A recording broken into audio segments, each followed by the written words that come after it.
오늘 아침 여러분의 휴대폰이 울렸습니다. 기다리고 기다리던 월급 입금 알림입니다. 그런데 입금된 숫자를 보는 순간 뭔가 잘못됐다는 생각이 듭니다. 왜 지난달보다 적지? 연봉은 동결이거나 찔끔 올랐는데 통장에 찍히는 돈은 오히려 줄어드는 기이한 현상.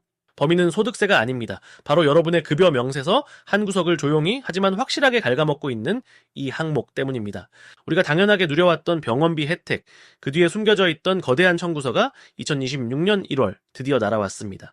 정부는 아직 괜찮다고 했지만 숫자는 거짓말을 하지 않습니다. 적자 폭탄은 이미 터졌습니다. 내 월급을 지키기 위해 지금 당장 알아야 할 2026년 건강보험의 충격적인 실태. 왜 우리는 더 내야 하고 그 돈은 다 어디로 사라진 걸까요? 지금부터 그 계산서를 낱낱이 뜯어보겠습니다. 지금 영상을 보고 계신 직장인 여러분, 회사에서 받은 1월 급여 명세서를 한번 꺼내보시죠. 국민연금, 고용보험, 소득세 뗄 거 다 떼고 남은 돈을 보며 한숨 쉬는 건 예나 지금이나 똑같습니다. 하지만 올해는 느낌이 좀 다를 겁니다. 유독 건강보험료 항목의 숫자가 눈에 띄게 커졌기 때문이죠. 건강보험료율은 매년 조금씩 올랐지만 2026년의 인상폭은 우리가 알던 조금의 수준을 넘어섰습니다. 우리가 내는 건강보험료는 기본적으로 능력에 비례해서 내고 필요할 때 혜택을 받는 사회보장제도입니다. 직장인은 월급의 일정 비율을 회사가 나머지 절반을 내주는 구조죠.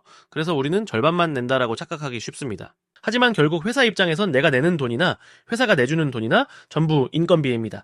건보료가 오르면 내 연봉 인상분은 그만큼 깎이는 셈이죠. 문제는 2026년 현재 건강보험 재정수지 적자가 기정사실화되었다는 점입니다.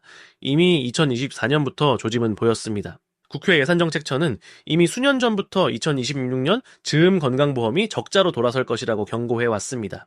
실제로 2023년까지만 해도 약 28조 원의 누적 준비금이 쌓여 있었습니다. 꽤 든든해 보였죠. 그런데 불과 2-3년 만에 이 든든하던 곳간이 왜 바닥을 드러내고 있는 걸까요? 우리가 병원을 갑자기 더 많이 가서일까요? 아닙니다.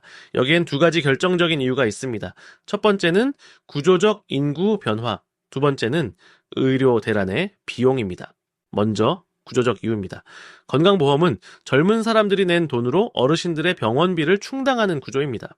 2025년 대한민국은 65세 이상 인구가 20%를 넘는 초고령 사회로 진입했습니다. 돈 낼 사람은 줄고 돈 쓸 사람은 폭발적으로 늘어난 겁니다. 주변을 둘러보세요. 은퇴하고 병원을 찾는 부모님 세대는 늘어나는데 신입사원은 예전만큼 많지 않습니다. 이건 예견된 미래였습니다. 하지만 이 속도를 비정상적으로 앞당긴 사건이 바로 2024년부터 시작된 의료 공백 사태입니다. 2024년 2월 전공의 집단 사직으로 시작된 의료 대란 기억하시죠? 당시 정부는 비상진료 체계를 유지하기 위해 막대한 돈을 쏟아부었습니다. 매월 1,800억 원 이상의 건강보험 재정이 응급실과 중환자실을 유지하는 데 투입되었습니다. 응급실, 뺑뺑이를 막기 위해 당직 의사에게 좀 추가 수당을 주고 병원들의 적자를 메워주는데 우리가 낸 보험료가 쓰인 겁니다. 원래 건강보험 재정은 환자가 진료를 받았을 때 지급하는 것이 원칙입니다. 하지만 비상상황이라는 이유로 진료하지 않아도 병원 유지를 위해 돈이 나갔습니다. 그 결과 2024년과 2025년 2년 동안 예상치 못한 수조 원의 재정이 추가로 증발했습니다. 마치 저수지에 물이 차오르기도 전에 가뭄과 산불을 끄느라 바닥에 있는 물까지 퍼다 쓴 꼴이 된 거죠. 그 청구서가 바로 2026년 오늘 여러분의 월급 명세서에 도착한 겁니다. 문제는 여기서 끝이 아닙니다. 건강보험료율에는 법적 상한선이라는 게 있습니다. 바로 8%입니다.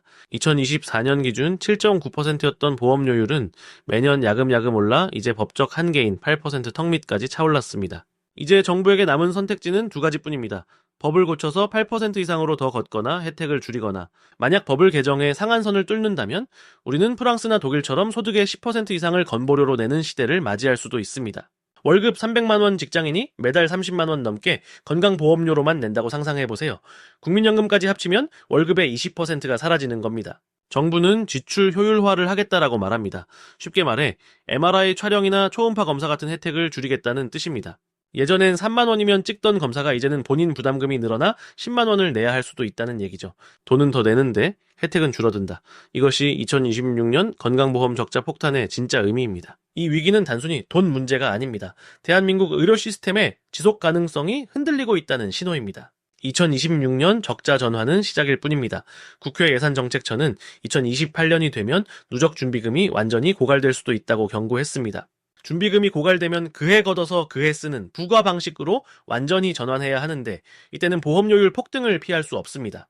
결국 지금의 2003 세대는 부모님을 부양하기 위해 엄청난 보험료를 내고 정작 본인들이 늙었을 땐 받을 돈이 없는 상황이 올 수도 있습니다. 그렇다면은 우리는 어떻게 대비해야 할까요? 단순히 화만 내고 있을 수는 없습니다.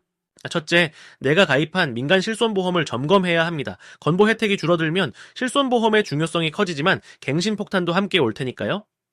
중복 보장되는 불필요한 특약은 없는지, 4세대 실손 전환이 유리한지 꼼꼼히 따져봐야 할 시점입니다.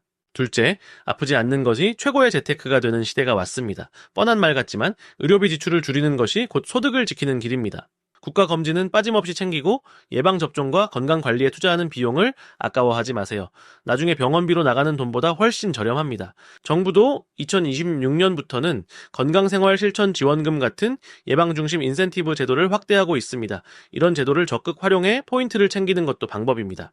2016년 건강보험 적자 폭탄은 이제 현실이 되었습니다. 피할 수 없는 파도라면 휩쓸리지 않도록 구명조끼를 단단히 입어야 합니다. 월급 명세서를 볼 때마다 속이 쓰리겠지만 이 변화가 왜 일어났는지, 앞으로 어떻게 흘러갈지 아는 것과 모르는 것은 천지 차이입니다. 건강보험료는 단순한 세금이 아니라 우리 사회의 안전망을 유지하는 비용입니다. 하지만 그 비용이 투명하고 공정하게 쓰이는지 감시하는 건 납세자의 권리입니다. 여러분의 월급 명세서에 찍힌 그 숫자, 이제는 그냥 넘기지 말고 그 의미를 곱씹어 보시기 바랍니다. 이 영상이 여러분의 소중한 월급을 지키는 작은 통찰이 되었기를 바랍니다. 2026년 1월 27일, 오늘 우리가 마주한 현실은 10년 뒤 대한민국 경제의 예고편일지도 모릅니다. 지금 바로 건강보험공단 앱을 켜서 내가 낸 보험료와 받은 혜택 내역을 확인해 보세요. 생각보다 많은 정보가 거기에 있습니다. 우리가 관심을 가질수록 정책은 더 합리적인 방향으로 움직일 수밖에 없습니다. 침묵하는 납세자에게 돌아오는 건 더 큰 청구서뿐이니까요. 과거 2000년대 초반 의약분업 사태 때도 건보 재정은 위기를 겪었지만 사회적 합의로 극복한 사례가 있습니다. 이번 2026년의 위기도 우리가 어떻게 대응하느냐에 따라 또 다른 기회가 될 수도, 혹은 재앙의 시작이 될 수도 있습니다. 오늘 저녁 가족들과 함께 식탁에 앉아 이 주제로 이야기를 나눠보는 건 어떨까요? 부모님의 병원비 걱정과 나의 월급 걱정은 사실 건강보험이라는 하나의 끈으로 연결되어 있습니다. 정부는 2026년 하반기에 또 한 번의 건강보험료 부과 체계 개편을 예고하고 있습니다. 그때는 피부양자 자격 요건이 더 까다로워질 가능성이 큽니다. 형제 자매가 피부양자에서 탈락해 지역가입자로 전환될 수도 있죠. 지역가입자로 전환되면은 소득뿐만 아니라 재산과 자동차에도 보험료가 부과됩니다. 체감보험료는 두세 배 뛸 수 있습니다. 미리 준비하지 않으면은 그 충격은 고스란히 가계 경제의 위기로 이어집니다. 자, 월급쟁이들의 유리지갑, 이제는 우리가 스스로 지켜야 할 때입니다. 꼼꼼히 따지고 목소리를 내야 합니다. 2026년 건강보험료 인상은 단순한 숫자의 변화가 아닙니다. 우리 삶의 방식이 바뀌어야 한다는 경고입니다. 다음 달 월급날 또다시 놀라지 않으려면 지금부터라도 관심을 가져야 합니다. 여러분의 구독과 좋아요는 더 깊이 있는 경제 분석을 만드는 힘이 됩니다. 경제 드라이브는 앞으로도 여러분의 지갑을 지키기 위해 정부 정책과 경제 흐름을 날카롭게 분석하겠습니다. 오늘 영상이 유익하셨다면 주변 동료들에게도 공유해주세요. 함께 알면 더 큰 힘이 됩니다. 건강보험 적자, 남의 일이 아닙니다. 바로 내 월급, 내 부모님의 병원비 이야기입니다. 지금까지 경제 드라이브였습니다. 여러분의 현명한 경제 생활을 응원합니다.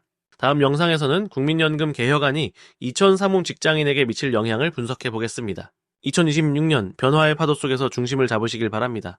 오늘도 열심히 일한 당신의 월급은 소중하니까요. 감사합니다. 영상 종료.